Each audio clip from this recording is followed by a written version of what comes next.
This is CityCast Pittsburgh. I'm Megan Harris, and here's what Pittsburgh's talking about. Hal, was Station Square ever cool? Like a real destination? You know, I think it was. I mean, yes. So let me backtrack on this. I was not in Pittsburgh during the heyday of Station Square. But so there I don't was have like childhood memories, but there definitely was a heyday. I talked to Mayor O'Connor for this story, and he says he remembers going there as a kid. Like a little it was like kid? a cool thing. Because Corey's not that much older than you and me. Yeah, but I mean, it opened in 1979. Well, yes, So, the version of the Station Yeah. Square that we are aware of, yes. Right.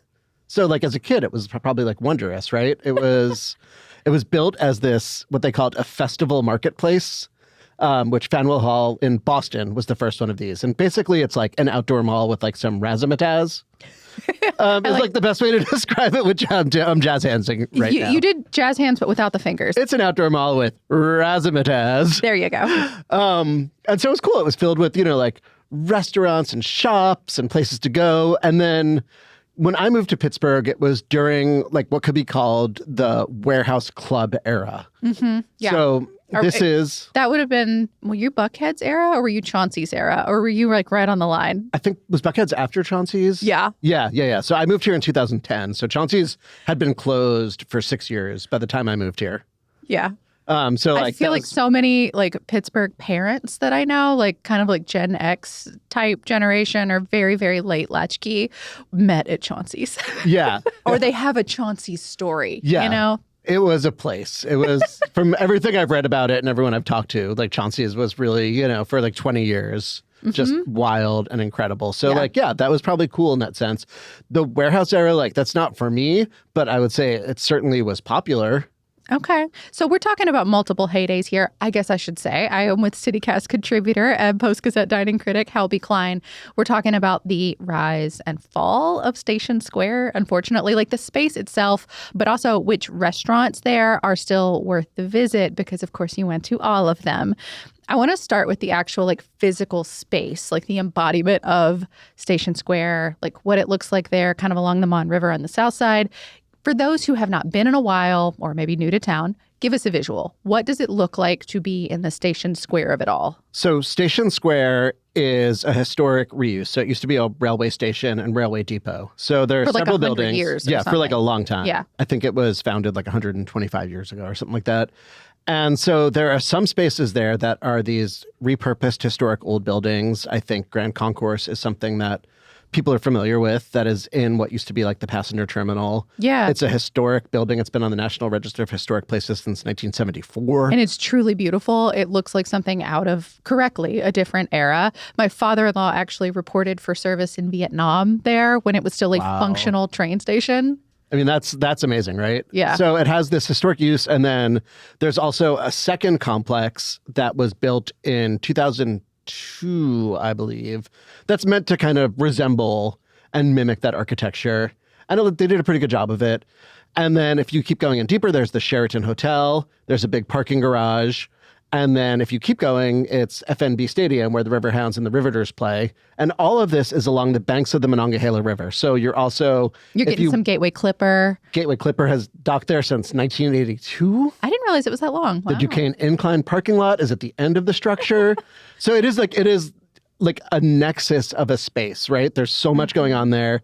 When you walk out, you see the river, you see the point, you see downtown, you see the confluence of the rivers. I mean, it's a really remarkable and beautiful space, aside from maybe the parking garage, but Yeah. But the parking garage itself isn't like as expensive as some places are. You would think that there is enough there that they could still be like a big destination spot. I mean, they transitioned to retail at some point. Like the railroad stopped running in the way that it had before. The shopping mall era began. When did it start to fall from grace? Because I assume it had like a pop-in moment, at least for a minute. Yeah, I mean, it's up and down, right? So Pittsburgh History and Landmarks Foundation were the organization that converted this into the festival marketplace. And then in the mid-90s, a Cleveland-based company purchased Station Square from the Landmark Foundation. And they did it because they actually wanted to get riverboat gambling. So they did it Oh. because they wanted the gambling license that was like starting to come up, which ended up going to what is now Rivers Casino. I mean, years later. Years but yeah. later, but like during the, like that was like the vision for it. Okay. From what I understand from talking to sources and reading material, like the idea was actually like this is going to be a good place for a casino, and then they didn't get it, and they were like, oh well, let's get this back. So that's like when they built Bessemer Court, which is the building that was built in the 2000s where Hard Rock Cafe was and all those places, and there used to be a dancing Las Vegas style fountain. Yeah, it was really cute. It was Yeah. still going when I moved here. So those things were still going on. And then it was like in the mid 2000s, like a few years afterwards, things really started to kind of fade away a little bit. So you had an attempt to like bring back the New Crawford Grill, a historic Hill District space like in Station Square, but that lasted, I think, 3 years. And then it was kind of like puttering along, but like there wasn't like a lot of new energy happening. And then, like everything else, like the era of the shopping mall as it was kind of came to an end. And this is less an issue with Station Square being mismanaged than just, like all around shopping malls were having trouble in like the 2010s. Yeah. But then the company, so then it was sold eventually to another company, Brookfield Properties, which is like owned by a company. It's a U.S. company owned by a company in the Bahamas, owned by a company in Canada, which I think is just, again, we've talked about this before, an issue with a lot of things, right? Because once things start getting away from someone owning something. Yeah. So they ended up going into debt. They couldn't pay their loans. And at the same time, a bunch of the landmark locations have closed. And the last 2 years has really been We've lost a lot of stuff, we right? lost so many. I mean, granted, a lot of them were chains, like the Hard Rock Cafe, Joe's Crab Shack. Yeah. I can never say this one. Buca di Beppo. Buca di Beppo. Yeah. It doesn't feel like a real word. And so, like, when you asked about the description of it, though, it's like the ghost of Buca di Beppo is like still there. It's still there. Like you can look in, and it looks like it looks like they just left. Yeah. The sign is still up there. And even some of the art that was there. Like when I first moved to Pittsburgh 13 years ago, like, I mean, I feel like all over the South Side, there are remnants of the steel industry and things like that, like pieces of it that have like kind of become their own art installations, which is really neat. And then there was the fountain. There was like, it felt like a thing you could go see and go pop down to, like show an out of towner for like, at least 15 minutes. It was a way to spend a moment, see the river, see the beautiful skyline, then go up the incline and see it from on high. Like it was a thing. And none of that's there anymore either. Like there's pieces, the pieces are there, but like I think, all the pieces are there. Are the fountains under a tarp The now? fountains are under a tarp. And, you walk through and it's just sort of sad and dead. And, what used to be like on the inside of the two historic buildings, the Freight House and Commerce Court, they were connected and there was like a whole mall. When I first moved to Pittsburgh, I love, New York style Americanized Chinese food. And there was an out branch of Sesame in there. And then that thing has just been like completely abandoned. Half of it is closed off. And then half of it, they put this rock climbing gym in the middle. Yeah, FA Climbing and Fitness. Yeah, I think. So it's like rock climbing. I've been there before. They're a great space, but now even they're leaving because the developer didn't renew their lease. Right. So a new developer, WS Development out of Massachusetts, took over Station Square last year, officially in November. And so I've been trying to get in touch with the climbing gym, but what they posted on their social media was that the lease was ended. It wasn't even not renewed. It was just ended. Got it. For redevelopment. So that's going to be abandoned. And then you walk through the rest of Commerce Court and it just feels so like ghostly and surreal. So it's that's a 7-story building on the inside. And it's an atrium that looks sort of like an Embassy Suites hotel that's like open in the middle, skylight. And there are some companies in there. So Wesco has their national headquarters there. And there are a few things. So like you'll see some people milling about, but it just feels so abandoned, except when you get to the far end of it and Kiku is still there. Yeah, and the sushi restaurant, which is low-key one of the best in the city. Yeah, it's Pittsburgh's first Japanese restaurant. It was opened in 1983, I believe, or 82. It's owned now by a second generation. So the founders sold it to one of their employees a couple years ago. But she trained with them for a year before she bought the place. Nice. One of the original sushi chefs just passed away in May, but the other original sushi chef, who's in his 70s now, still comes in a couple times a week. But like now the sushi counter is run primarily by two women, which is amazing. You don't see all that often. And what's really cool about that, and what gives me a little bit of hope, is Nippon Steel buying U.S. Steel. Kiku has become a hub for the Nippon Steel people who are coming to Pittsburgh. So they have business meetings there. Kiku will cater lunches for them. One night when I went there, there were 7 Japanese guys eating, drinking, having a great time. And it's, just a real thumbs up to Kiku that this is the place that they've chosen, right? Mm-hmm. They're going to. And also it's allowed Kiku to really just like be able to like strut its stuff a little bit more, and say like, we've got business, we have people that like it, so we're going to come in. And the prices are still really low. They're reasonable, for the quality, especially of the sushi that they're serving. It's pretty incredible. So like, there are these weird beacons of hope in Station Square, but it's just so surreal to walk into this place, especially at night. And the 7-story building, like, basically looks abandoned, but kept clean, but with nothing there except you see this like incredible facade that's like meant to resemble a Kyoto style like tea house. And that's it.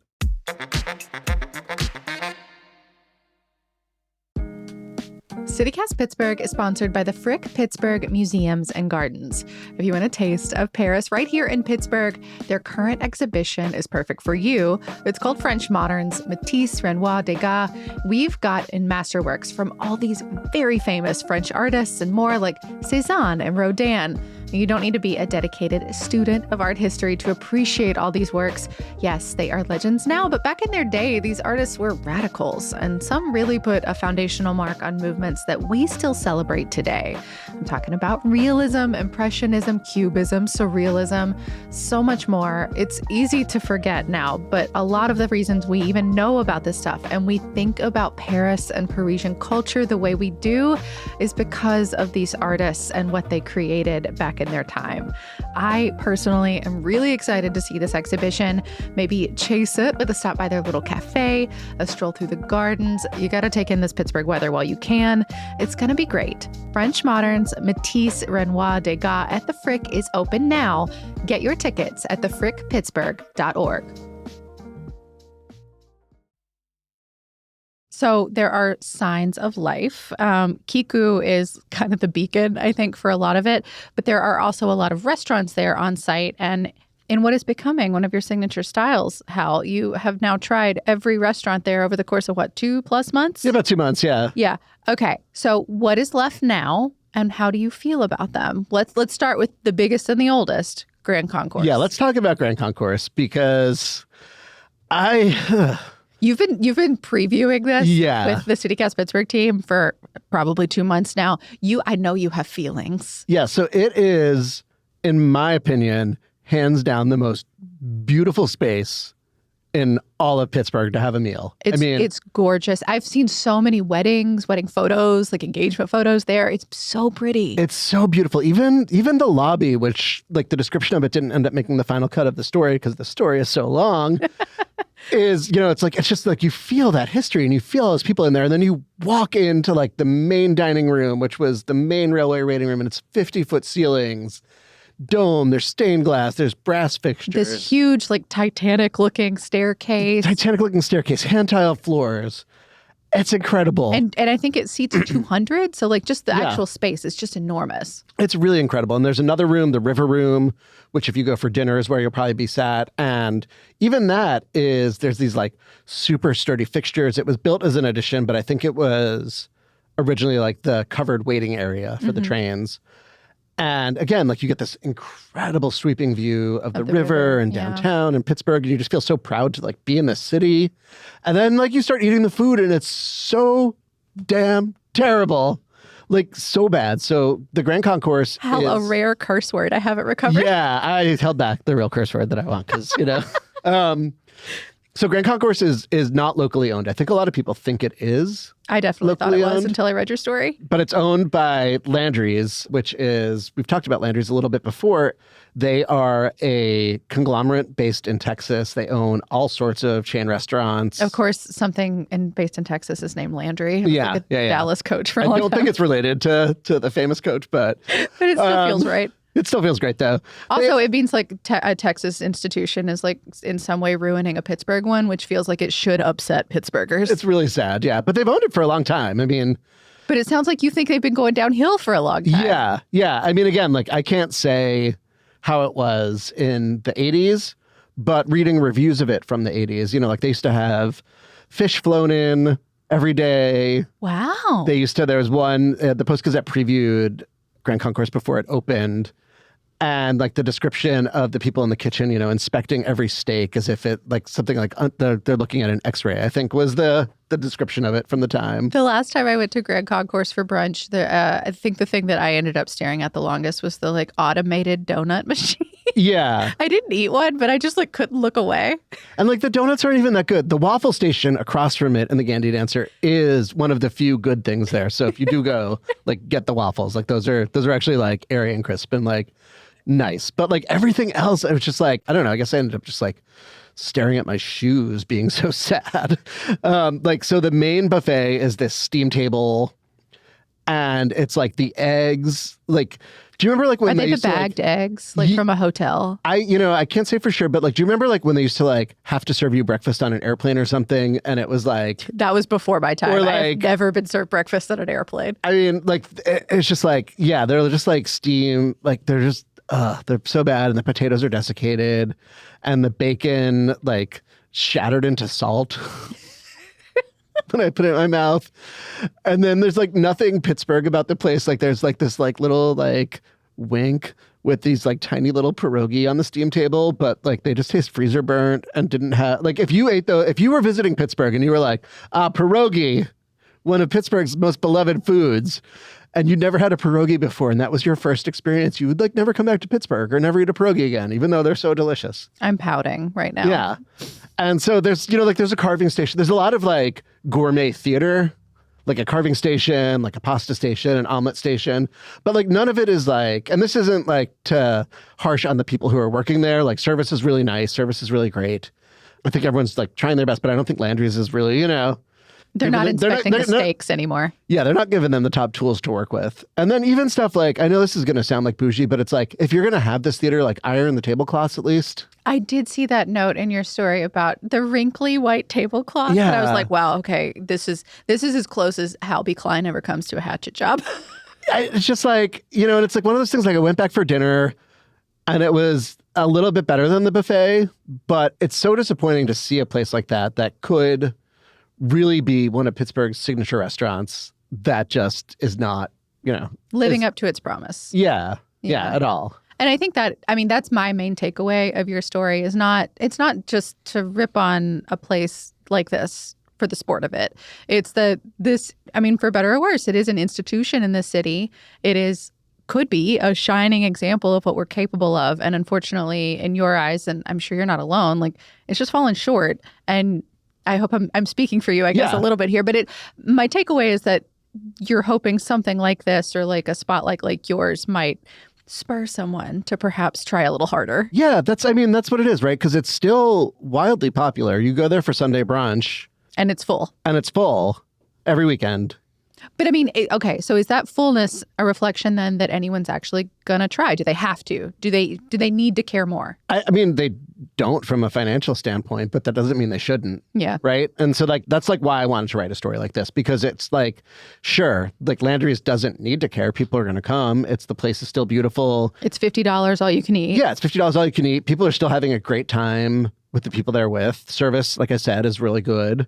So, you're still having somewhat of an experience, but it's like, why not just, step it up a little bit? Yeah. Especially for dinner. Make the eggs good. Yeah. Yeah. Like make the eggs good or like, well, work with a local pierogi maker to use pierogi, right? Yeah.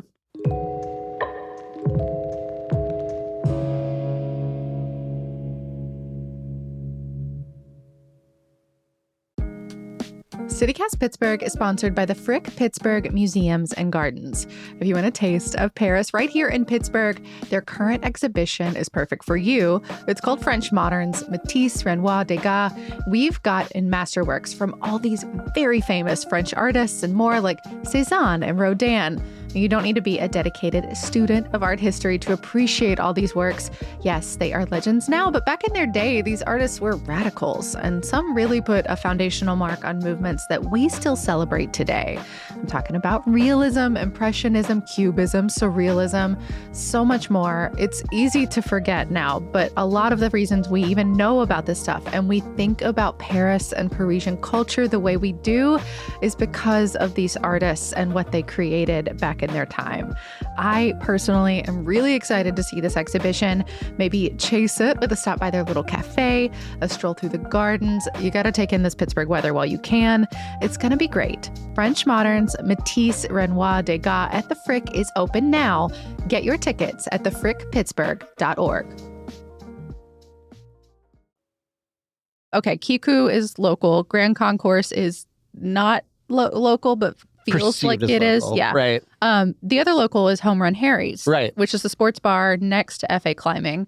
Every time I have gone by there, usually on my way to the climbing gym, it's packed. Like, Yeah. granted, it's usually a game day, but like, I don't think I would have noticed Home Run Harry's at all, except for the screaming that is like coming out of the building every time anything positive happens on the field. Yeah, it's still a great sports bar, and it's a great local bar. And it's like a neighborhood bar was just like inserted into there. It doesn't really seem to fit Yeah, where it's at. it's like dark. There's pool tables. There's darts. There's like, perfectly good kind of bar food, I guess. Like the wings were great. The burger was good. Like everything is good there. It's owned by someone named Thomas Jason, who was like one of the main club impresarios of that era. There's someone left. Yeah, he's in his 80s. It's his last spot there. And it's maintained this like excellent sports bar thing. And I, talked to the people from the Riverhounds, and they said, anecdotally, they know that people will go over there before the game or after the game. I bet he's got a good Chauncey story. I bet he does. I wish he would have called me back.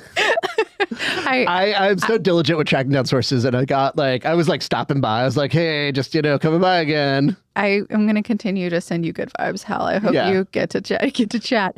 There's also a million chains over there, or there used to be. I mean, it's a dwindling list these days, but like the Melting Pot, you and I waxed poetic for a while. Yes. The last time we talked about ice cream on Texas Day Brazil and how much we love it. There's also a restaurant and the hotel there. What's the vibe on any of those? So the Melting Pot is the worst. Is it? I've never been to a Melting Pot. They're all over. I just have never managed to go inside one. It's hard to be sad eating fondue, but it was like... You were in fact sad. Yeah, it's just like the space itself just looks like assembled from TJ Maxx. Like I remarked, like it looks like I was just like, I'm in like a stage set that they just put in like restaurant. Okay. And then the cheese fondue is like, there's like a variety of selections that you can choose from. We got like the signature fondue, which was like, and it's not bad. Like the cheese itself wasn't bad at all, but it was like the ingredients just seemed like they just came from like a shipping container. And then there's like a weird main course what's like more like hot pot and not like fondue, but like the cuts of meat are not designed for hot pot. Like they're thick and have like no intramuscular fat. So they just get like hard. They'd be kind of boiled. Yeah. You're just sort of like simmering Huh. meat that isn't meant to be simmered. And then there's like a salad course that isn't fondue at all. And then the chocolate fondue, again, is like, the chocolate fondue is like the nicest. But then like you're basically encouraged to get the fondue for two if you're with two people. And it's $140 before tax and tip. Like that's insane. I mean, at that point, just go around the corner Go to Texas Day Brazil. It's so good. Which no matter what else happens with Station Square, WS Development, when you listen to this, don't mess with that place. It's so good. It's perfect. I am not normally a chain advocate, but I am a chain advocate for Texas Day Brazil. Hal has been fully converted, and I've been waiting a long time for this to happen. Yeah. I told you. What about the Sheridan? They've got a spot called the Factory. It's okay.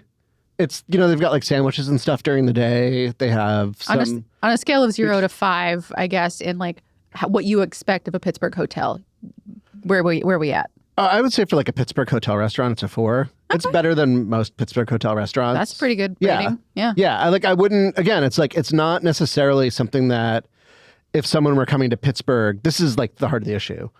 is like if someone were coming to Pittsburgh or like we're like, oh, Hal, like my family's coming to Pittsburgh, where should we eat? I wouldn't be like, go to the factory in Station Square because you get to experience, because in part you don't get to like, because Station Square isn't that exciting. Yeah. But it could be good for people watching. So during Anthrocon, a lot of people were staying there.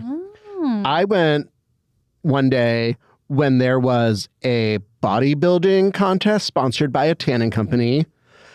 And I know exactly what you're talking about because I love walking downtown during that bodybuilding convention. They come here every year. Yeah. It's a blast. I actually had my wedding photos taken while they were doing a bunch of photo shoots around the fountain. And it was one of the funniest things ever. But you're just like, oh my God, just don't look. Don't compare yourself.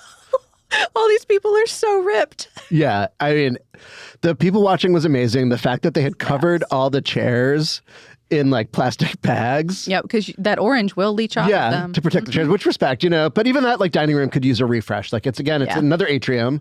A lot of atriums in Station Square.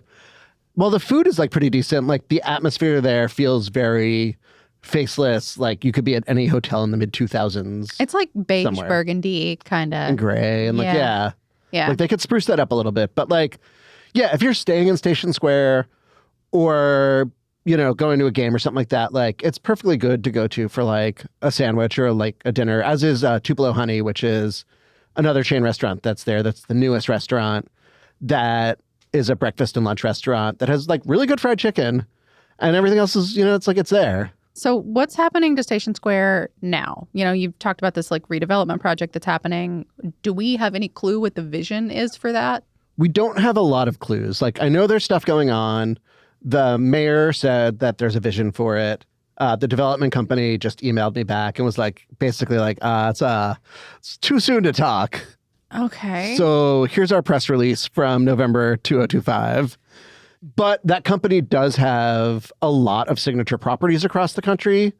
They are really good at attracting high-end retail and really interesting stuff.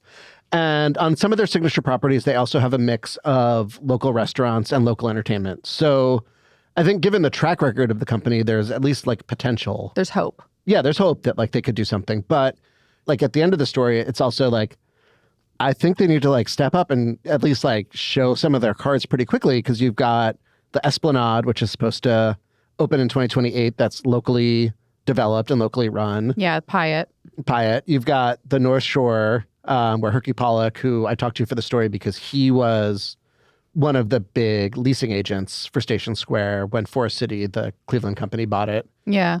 And so he has a lot of history, but he's also like so involved now on the North Shore doing all this stuff, right? Herky's involved everywhere. Herky's involved everywhere, but like, yeah. Restaurants, developments, like Herky knows his stuff.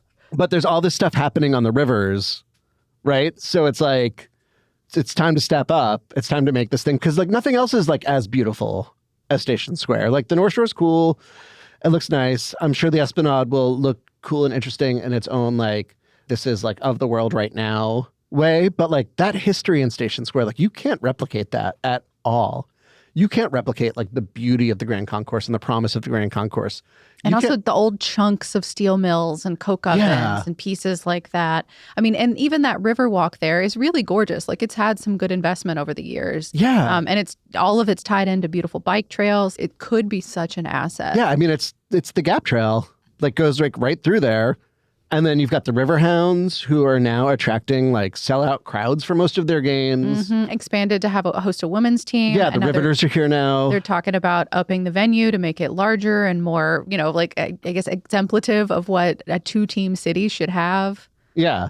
No, it's exciting. And so there's a lot of potential for this space. But I think it has to be done in a way that actually makes it like of Pittsburgh for Pittsburgh. And I think when you do that, then you would attract people coming to Pittsburgh as well. Yeah. I hope it maintains some of that identity. And I wouldn't mind having those fountains back again. Those are cute. Love the fountains. Everyone loves a dancing fountain. I love the fountains. Any other wish list items for you? We'll end there. In the course of reporting this story and another story, I know that Badamo's Pizza, Herky approached Badamo's Pizza at one point to open something in Station Square. And so I know Anthony's busy. He's opening. I have a story out. I know he's got a sandwich shop. Opening a sandwich shop and doing other stuff. But like, it sure would be nice to have, you know, I'm showing my bias here. So I want a great locally owned pizza shop, some dumplings, and some ice cream. Okay. And I want the sushi and the chain steaks to stay. Yeah. I want Kiku. I feel like it's like our wish list. For the holidays. I want everyone to recognize that Kiku is so great. Yeah, but I also still want to be able to get a table. So, yeah. Yeah. And again, as we said, for Texas Day Brazil to just keep on. Keep on. Hal, thank you as always. What a joy. And everyone listen, don't go anywhere. In just a second, executive producer Mallory Falk is taking the mic for a conversation sponsored by Bike Pittsburgh, all about Pedal Pittsburgh, the biggest bike ride in Western PA. Hey, executive producer Mallory Falk here with Caitlin Brook, events manager at Bike Pittsburgh. Caitlin, welcome to CityCast Pittsburgh. Hi, Mallory. Thanks for having me on. I'm very excited. I'm a huge fan of the show, so very excited to be here. Well, I am a huge fan of the work Bike Pittsburgh does to make the city more accessible to bikers and pedestrians. And for folks who aren't familiar with Pedal Pittsburgh, what exactly is it and what can people expect on the day? Yeah, absolutely. So Pedal Pittsburgh or Pedal PGH is the largest event that we throw of the year, and it is also Western Pennsylvania's biggest bike ride. So we are really excited to have this kind of flagship Pittsburgh tradition sort of event hosted every year. And this year it's on Sunday, August 30th. And it starts and ends in the beautiful Allegheny Commons Park on Pittsburgh's historic north side. And I know Pedal Pittsburgh is a ride on the street with regular car traffic. So what makes this different from, say, riding around town on your own? Pedal Pittsburgh is really a ride at your own pace. Bring your friends with you.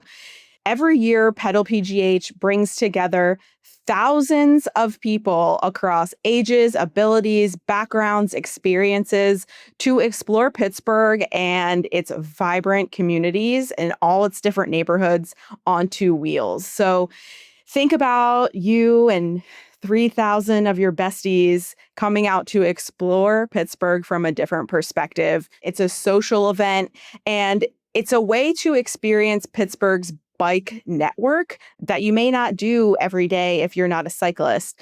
This is an event for beginners, for seasoned cyclists. There is a route distance for everyone. This year we have a 10-mile course, a 25-mile course, and a 53-mile very hilly course, if that's your thing. So it is a great way to, get your feet wet with biking around the city, with lots of people around you in a supportive and safe environment. And if you're one of those people who are crushing Pittsburgh's hills all the time, maybe you are doing that on your own. And riding with a big group like this provides a different sense of community and brings more elements together of like how we are actually making connections with the people and the neighborhoods in the city around us. And why do Bike Pittsburgh events like Pedal Pittsburgh matter beyond just being fun? What is the bigger picture here? The bigger picture is really making Pittsburgh a place where people feel safe biking and walking in their communities. Bike Pittsburgh works hard and tirelessly with, city and county and all of our members and supporters to make this a place where people can feel safe going outside their front door. So Pedal Pittsburgh helps people feel more comfortable biking in the city. It gives them a supported and positive experience while riding on Pittsburgh streets, which maybe they've never done before. And Pedal Pittsburgh also shows how our neighborhoods can be connected through different bike routes that people can incorporate in their daily lives. Pedal Pittsburgh is Bike Pittsburgh's largest fundraiser of the year. And we really can't do all the work that we do without this amazing event and the thousands of people that come out. It's really all about safer biking and walking and safer communities. So if someone wants to sign up for Pedal Pittsburgh, where should people go to sign up? And is there anything they should know if they want to get in before it sells out? We have been selling out the past few years, which is very exciting. And we are set to sell out again this year. So the sooner the better that you can head over to pedalpgh.org to get your registration in is the way to go.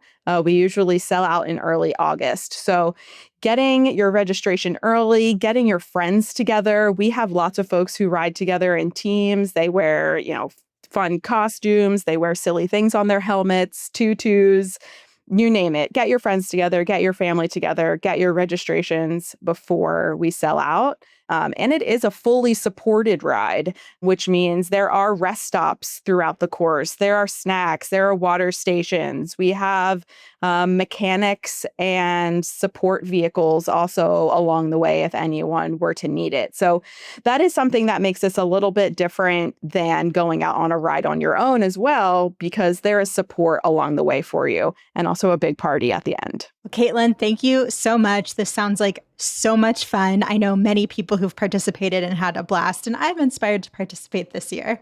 Yay, Mallory. We hope you come out and bring the CityCast team as well. We would love to see you swagged out in all of your CityCast gear. Reminder that Pedal Pittsburgh is happening Sunday, August 30th. You can head to pedalpgh.org to register and find all the details. Thanks for listening. That is all for today here on CityCast Pittsburgh. If you want to read more of Hal's amazing review of all that Station Square has to offer and all that it could have to offer in the future, check out our show notes. We will be back tomorrow with more from around the city. We'll talk to you soon.